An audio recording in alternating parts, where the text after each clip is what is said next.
patterns represented in diagram form using constant difference between consecutive terms. Let's build a pattern of squares using matchsticks. Observe that the size of the squares is growing each time as the side length is increasing. Let's count the number of matchsticks in each square to discover the rule for this pattern. There are 4 matchsticks in the first square.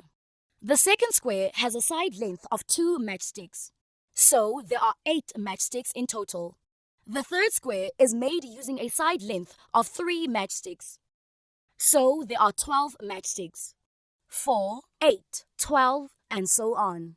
Can you recognize a pattern? Let's consider 2 consecutive terms at one time. We ask ourselves, what kind of mathematical operation will take me from 4 to 8? If we add 4 to 4, we get 8. If I multiply the number 4 by 2, I get 8. So the rule is either adding 4 to the previous term or multiplying the previous term by 2.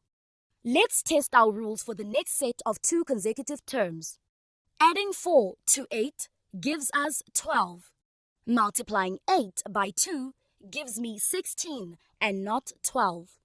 Hence, the rule for this pattern is adding 4 to the previous term. The dots at the end of the pattern tell us that this pattern continues. So the general rule that defines this pattern is add 4 to the previous term. We can also form a pattern of numbers that is decreasing.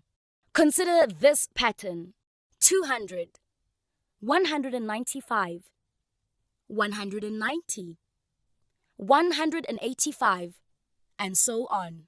Observe that this pattern has been formed by counting down in 5s. So the general rule for this pattern is subtract 5 from the previous term. Observe that in both the patterns, the same number, also called a constant, was either added or subtracted from one term to the next. We say that the rule for such patterns is constant difference between consecutive terms.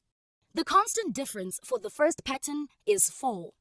Constant difference for the second pattern is -5, as 5 is subtracted from one number to the next. Need more help? Subscribe to our channel. Can't wait that long? Ask Maskly to help you and let the math finally start mathing.